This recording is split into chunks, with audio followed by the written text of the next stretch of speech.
नमस्कार, आर्य न्यूज देख रहे हैं आप। मैं हूं आपके साथ पल्लवी सिंह। रुक करेंगे इस वक्त की बड़ी खबरों की ओर। शुरुआत करते हैं प्रधानमंत्री नरेंद्र मोदी से, जो आज अपनी मां हीराबेन मोदी के गांधीनगर स्थित आवास पर उनसे मिलने जाएंगे। आपको बता दें कि आज पीएम नरेंद्र मोदी की मां का 100वां जन्मदिन है और इसी जन्मदिन के उपलक्ष्य में पीएम नरेंद्र मोदी अपनी मां से मिलने पहुंचे और इस अवसर पर वड़नगर के हाटकेश्वर मंदिर में भी पूजा का आयोजन किया जाएगा, जिसमें पीएम मोदी शामिल होंगे।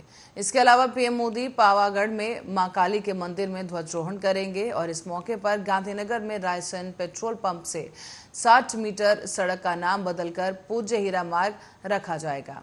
आपको बता दें कि पूज्य हीरा मार्ग का नामांकन गांधीनगर निगम करेगा और इसके अलावा 18 जून को अपनी वडोदरा यात्रा के दौरान पीएम नरेंद्र मोदी लगभग 4 लाख लोगों को संबोधित भी करने वाले हैं। इसमें विभिन्न सरकारी योजनाओं के लाभार्थी शामिल होंगे और ये कार्यक्रम सरदार स्टेज के पास कुष्ठ अस्पताल में होगा।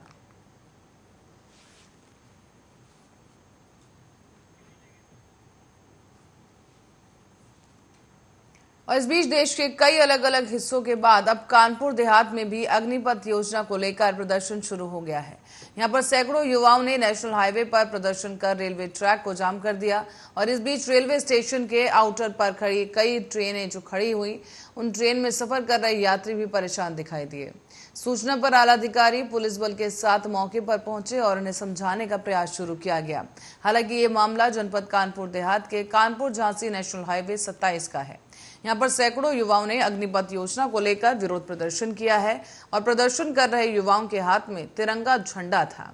युवाओं ने नेशनल हाईवे 27 को जाम कर दिया, जिसके तहत यातायात कई घंटों तक प्रभावित रहा। इस बीच युवा कानपुर और झांसी रेलवे लाइन पर बने हुए लालपुर रेलवे स्टेशन पर पहुंच गए और रेलवे ट्रैक को जाम कर दिया गया।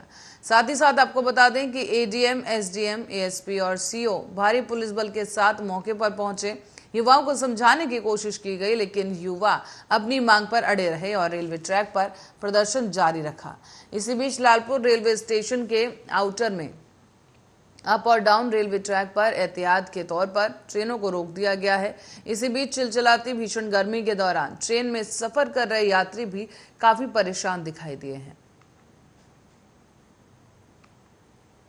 जनवरी 2021 इधर आके हम लोगों का फिजिकल मेडिकल हो गया फरवरी में। उसके बाद 10 जून 2021 को इनरोलमेंट आनी थी, फाइनल मैरिट पीएसएल आ गई, हम लोग की पोस्टपोन हुई 31 अप्रैल को। उसके बाद इन्होंने बोला 15 दिन में आपकी इनरोलमेंट आएगी, करके 2022 अब तक इनरोलमेंट नहीं है। अब ये जो टीओडी लेके आए हैं, बोला वो जो पिछला जो था इनरोलमेंट मेडिकल फिजिकल सब कैंसिल कर दिया। हमारी वैकेंसी क्या हुआ? हमने तो फिजिकल मेडिकल दिया ना, हमारा तो कराएं। आर्मी के बंदे रेस निकाल के बैठे हैं, फिजिकल मेडिकल दे के बैठे हैं, उनका पेपर नहीं करवा रहे, उनका पेपर नहीं करवा रहे। इस योजना का विरोध क्यों कर रहा है? इस योजना विरोध इसलिए कर रहा है क्योंकि हम 3-4 साल ट्रेनिंग करेंगे, 3 साल एनसीसी कर रहे हैं, 4-5 साल तैयारी कर रहे हैं, उसके बाद आप 4 साल की नौकरी दे रहे हैं, घर में बैठ जाएंगे। 3 साल के 4 साल की नौकरी बताइए पहले करेंगे क्या? और वो सुनो, ये जो चुनाव होते हैं ना, ये चुनाव हो जाए, उसके बाद जिस दिन शपथ लेनी हो उस दिन ये चुनाव रद्द कर दो, फिर इन्हें पता चलेगा हमारा दर्द। अभी ना समझ में नहीं आ रहा है। किसान पुत्र हम लोग सभी जगह जितने बच्चे हैं, युवक हैं, सभी को समझा बुझा के, और बहुत समझदार युवक हैं, सब समझ के, अपने से पूरी चीज़ को समझ के खुद सभी जगह छोड़ के जा रहे हैं। और जहाँ जहाँ उनको अपनी बात को और क्लैरिफाई करना है, हम लोग उस बात को और क्लैरिफाई कर रहे हैं।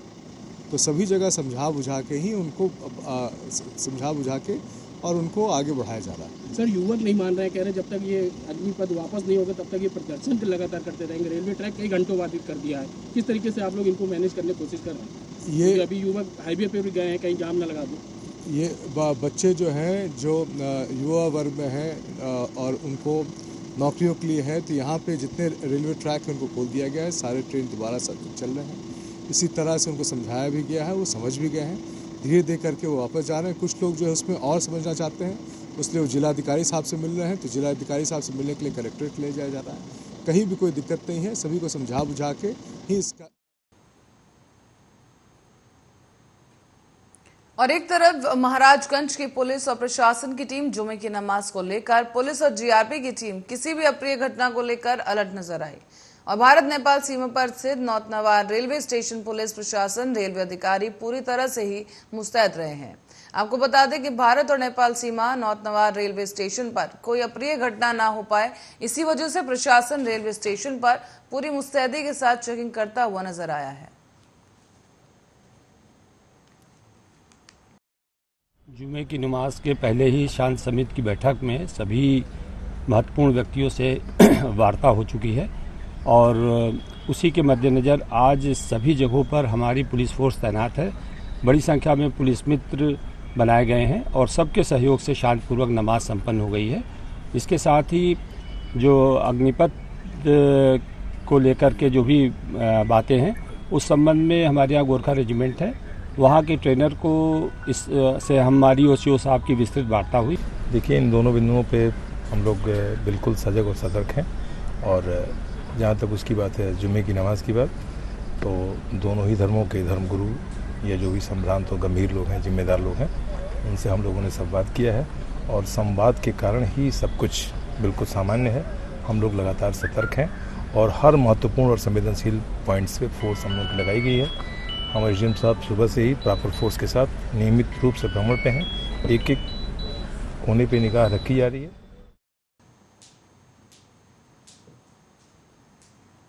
और अब बढ़ेंगे अगली खबर की ओर। सोनभद्र में कड़ी सुरक्षा व्यवस्था के बीच भी दूधी जामा मस्जिद में जुम्मे की नमाज पढ़वाई गई।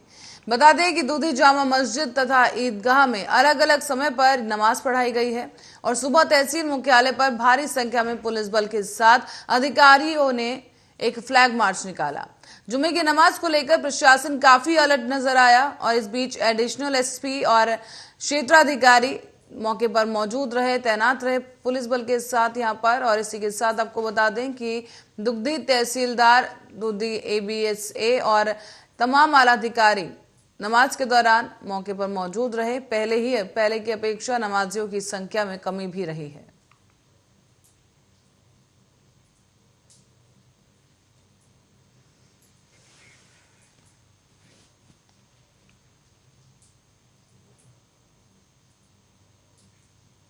और देश के नॉर्थ ईस्ट इलाके में भारी बारिश से भूस्खलन और बाढ़ का खतरा बढ़ गया है। इस बीच बाढ़ की वजह से 6 बच्चों समेत 9 लोगों की मौके पर ही मौत हो गई और भारी बारिश की वजह से इलाके में कई घर तबाह हो गए हैं, जबकि हाईवे में कनेक्टिविटी भी टूट चुकी है। आपको बता दें कि पूर्वोत्तर राज्यों में बारिश और बाढ़ और भूस्खलन का सबसे ज्यादा असर असम, मेघालय, त्रिपुरा और मिजोरम में देखने को मिला। असम के गोलपारा कस्बे में भारी बारिश के कारण भूस्खलन हुए हैं और इसी भूस्खलन में नाबालिग 2 भाई बहन जिंदा दब गए। बताया जा रहा है कि बच्चों के शव मिलने के बाद वो बरामद किए गए, जिसके बाद परिजनों में कोहराम है। भूस्खलन के कारण उनके घर की जो दीवार है वो भी ढह गई। एसडीआरएफ की टीम ने उनके शव को यहां से बरामद किया है। और असम में पिछले 3 दिनों से लगातार भूस्खलन से तबाही देखने को मिल रही है। इस कारण 6 लोगों की अब तक मौत हो चुकी है। राज्य में इस साल बाढ़ और भूस्खलन से करीब 44 लोगों की मौत हो चुकी है।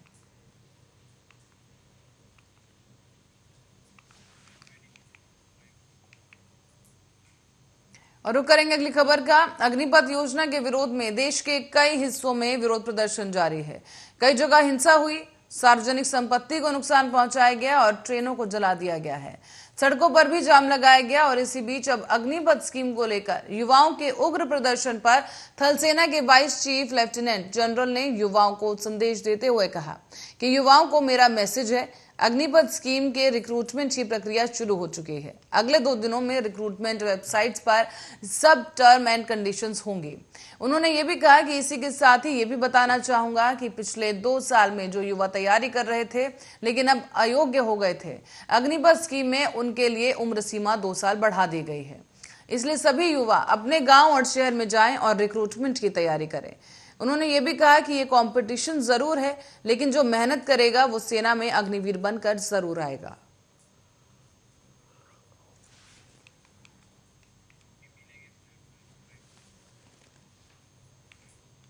और खबर अलीगढ़ से है, जहां सेना में भर्ती की स्कीम को लेकर उत्तर प्रदेश के कई जिलों में हिंसक विरोध प्रदर्शन देखने को मिल रहा है। अलीगढ़ में अग्निपथ का विरोध कर रहे प्रदर्शनकारी बेकाबू हो गए हैं और यहां उन्होंने जट्टारी पुलिस स्टेशन को आग के हवाले कर दिया। बता दें कि यहाँ पर खड़ी पुलिस की गाड़ियों में भी तोड़फोड़ की गई और उनमें आग लगा दी गई है। सैकड़ों की संख्या में प्रदर्शनकारी चट्टारी पुलिस स्टेशन में घुसाए और गुस्साए प्रदर्शनकारियों ने पहले यहाँ पर जमकर तोड़फोड़ की और फिर पुलिस स्टेशन में आग लगा दी है। तस्वीरें आपसे दिखा दें वहां पर क्या कुछ हालात हैं। पुलिस स्टेशन में आप देख सकते हैं कि गाड़ी को क्षतिग्रस्त किया गया है, गाड़ी पलट दी गई है और पुलिस स्टेशन में आग लगा दी है, जहां से आग की लपटें साफ देखी जा रही हैं।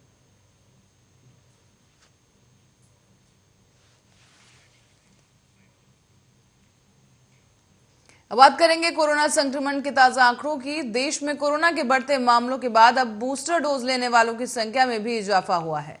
एक तरफ देश में कोरोना के केस लगातार बढ़ रहे हैं, तो वहीं आम नागरिक अब सतर्क होते नजर आ रहे हैं। इसी के साथ ही अब आम नागरिक वैक्सीनेशन की ओर ज्यादा ध्यान देने लगे हैं। आधिकारिक आंकड़ों के मुताबिक मई के आखिरी 15 दिनों में 41.5 लाख लोगों को बूस्टर डोज की खुराक दी गई थी, जबकि जून के पहले 15 दिनों की बात करें तो यह आंकड़ा लगभग 47.5 लाख पर पहुंच गया। यानी कि 2 हफ्तों में कोरोना की तीसरी खुराक लेने वालों की संख्या में 44.3% का इजाफा देखा गया है।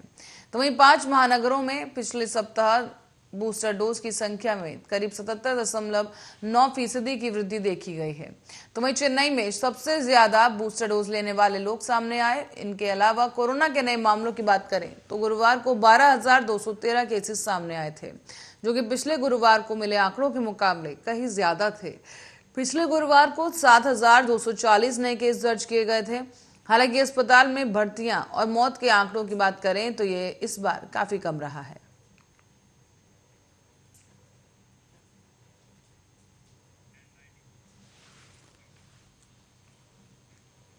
खबर अब उमरिया से है, जहां कुछ इलाकों में भालुओं का आतंक बढ़ता जा रहा है।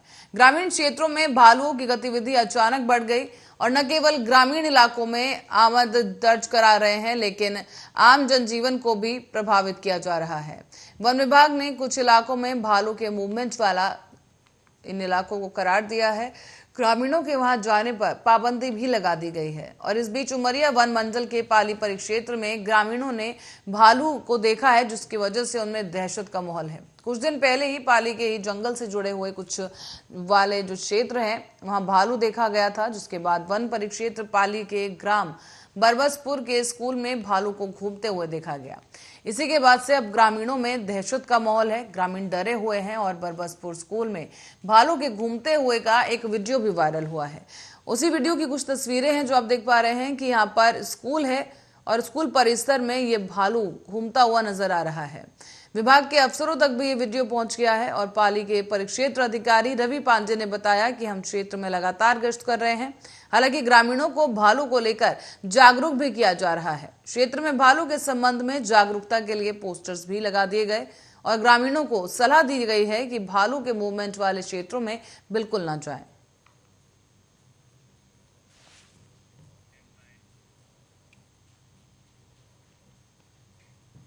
प्रधानमंत्री नरेंद्र मोदी की महत्वाकांक्षी आयुष्मान भारत योजना में मध्य प्रदेश के गड़बड़झाला पाया गया है। यहां पर प्रारंभिक जांच में मध्य प्रदेश के 27 अस्पतालों में अनियमितता पाई गई। इसके बाद मुख्यमंत्री शिवराज सिंह चौहान ने कहा कि इस योजना में किसी भी तरह का फर्जीवाड़ा बर्दाश्त नहीं किया जाएगा। सीएम चौहान ने गुरुवार को ही मुख्यमंत्री निवास कार्यालय में आयुष्मान भारत योजना की एक समीक्षा बैठक की है। इस बैठक में अधिकारियों को जरूरी निर्देश दिए गए और बैठक में अधिकारियों ने यह भी बताया कि आयुष्मान भारत योजना मध्य प्रदेश द्वारा स्वयं प्रेरणा से अभी तक 12 जिलों में प्रकरण का परीक्षा संदिग्ध 84 चिकित्सालयों की सूक्ष्म जांच की गई है। अधिकारियों ने बताया कि प्रारंभिक जांच में 27 अस्पतालों में अनियमितता पाई गई, जिन पर कार्रवाई की जा रही है। इस पर मुख्यमंत्री चौहान ने यह भी कहा कि आयुष्मान भारत योजना में किसी भी तरह का फर्जीवाड़ा बर्दाश्त नहीं होगा। हालांकि योजना में बेहतर कार्य करें ताकि मरीजों को उपचार कराने में कोई असुविधा नहीं हो। उन्होंने ये भी कहा है कि योजना में फर्जीवाड़ा करने वालों को जेल भेजने की कार्रवाई होनी चाहिए। और इस बैठक में मध्य प्रदेश के लोक स्वास्थ्य और परिवार कल्याण मंत्री डॉक्टर प्रभुराम चौधरी, मुख्यमंत्री के प्रमुख सचिव मनीष रस्तोगी, संचालक राष्ट्रीय स्वास्थ्य मिशन प्रियंका दास समेत कई अन्य अधिकारी उपस्थित रहे। अपर मुख्य सचिव स्वास्थ्य मोहम्मद सुलेमान बैठक में वर्चुअल माध्यम से शामिल हुए। और इस बीच सीएम चौहान ने कहा है कि आयुष्मान भारत योजना में फर्जीवाड़ा असहनीय है। योजना में घोटाला नहीं चलने देंगे और ये मरीजों और सरकार के साथ धोखा है। घोटाला करने वालों की गिरफ्तारी के साथ साथ उनकी अन्य गतिविधियों की जांच भी की जाएगी।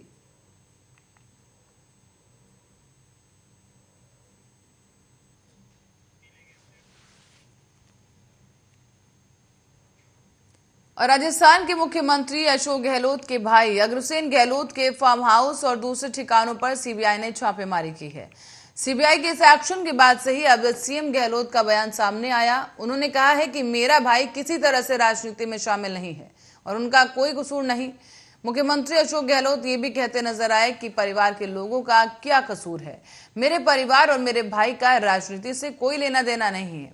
पिछले 40 से 45 सालों से उनका भाई अपने खुद का व्यवसाय कर रहा है। किसी भी तरह से वो राजनीति में शामिल ही नहीं है। बता दें कि सीएम अशोक गहलोत के भाई अग्रसेन गहलोत के फार्म हाउस और दूसरे ठिकानों पर सीबीआई टीम ने शुक्रवार की सुबह छापेमारी की। सीबीआई की टीम ने यहां पर 10 अधिकारियों के साथ मिलकर अग्रसेन गहलोत के मंडौर क्षेत्र में स्थित एक फार्म हाउस में छापेमारी की और कुछ दिन पहले ही सीबीआई की तरफ से एफआईआर दर्ज की गई थी और उसी संबंध में टीम जांच करने के लिए पहुंची और इस मामले में कई आरोपी सामने आ रहे हैं।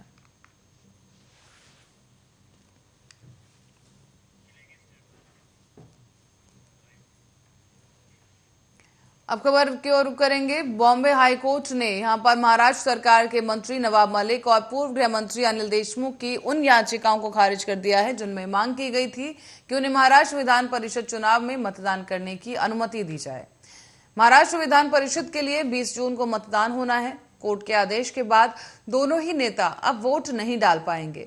बता दें कि इससे पहले भी जेल में बंद दोनों नेताओं को राज्यसभा चुनाव के लिए वोट करने की अनुमति नहीं मिली थी और अब स्पेशल एमएलए कोर्ट ने उनका जो याचिका है उसको ठुकरा दिया है। याचिका ठुकराए जाने के बाद दोनों ही नेताओं ने बॉम्बे हाई कोर्ट का दरवाजा खटखटाया था, लेकिन अदालत ने उसकी याचिका को सुनने से ही इनकार कर दिया। कोर्ट के इस फैसले पर शिवसेना सांसद संजय राउत ने कहा है कि मलिक और देशमुख को गैरकानूनी तरीके से जेल में रखा गया है। उन पर आरोप सिद्ध हो चुका है क्या?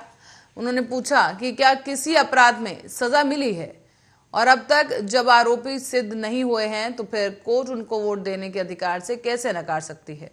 राउत ने यह भी कहा कि इस फैसले से पता चलता है कि कोई है जो पर्दे के पीछे खेल खेल रहा है। साथ ही आपको बता दें कि उन्होंने कहा है कि केंद्र में दबाव में देश के सारे संस्थान काम कर रहे हैं। लोकतंत्र को ताला लगा देने का वक्त आ गया है। वहां भाजपा नेता किरीट सोमैया ने कोर्ट के इस फैसले का स्वागत करते हुए कहा कि संजय राउत की हिम्मत है तो वो ताला लगाकर दिखाएं। बता दें कि परिवर्तन निदेशालय ने मनी लॉन्ड्रिंग के मामले में मलिक की गिरफ्तारी की थी और उन पर अंडरवर्ल्ड डॉन दाऊद इब्राहिम से कनेक्शन का भी आरोप लगा। इसी बीच अनिल देशमुख पर महाराष्ट्र सरकार के गृह मंत्री रहते हुए 100 करोड़ के रिश्वत का आरोप लगा था और उन पर यह आरोप मुंबई पुलिस कमिश्नर ने खुद लगाया था। इसके बाद अनिल देशमुख पर विपक्ष हमलावर हो गया और इस मामले में हाई कोर्ट जो बॉम्बे हाई कोर्ट है उसने सीबीआई जांच की मंजूरी दी थी, जिसके बाद अनिल देशमुख ने अपने पद से इस्तीफा दिया और दोनों ही नेता फिलहाल जेल में बंद हैं।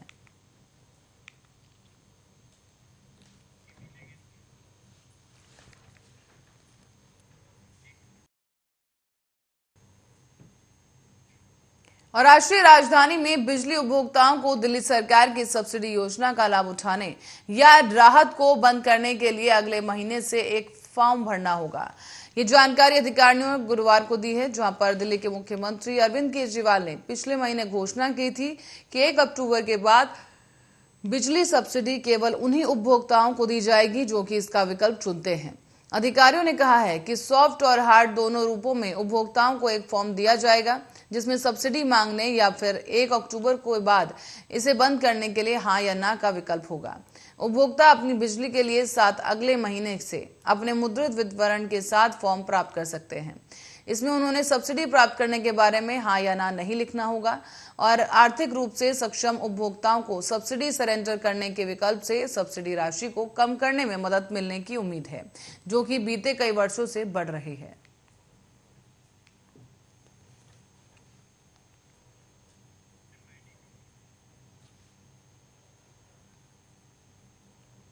और औरैया में पुलिस ने जिले में जुम्मे की नमाज शांतिपूर्ण तरीके से संपन्न कराई है।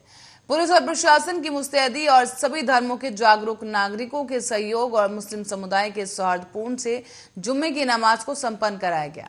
यहाँ शहर के कई हिस्सों पर ड्रोन कैमरे से निगरानी करते हुए पुलिस के अधिकारी और इस दौरान सुबह से प्रशासन भी अलर्ट मोड पर रहा है। लगातार कस्बे में चेकिंग की जाती रही और ड्रोन कैमरे के जरिए मदद भी की गई और सीओ महेंद्र प्रताप सिंह और एसडीएम लोकगीत और कौर भ्रमण कर शांति व्यवस्था का जायजा लेते हुए भी नजर आए हैं।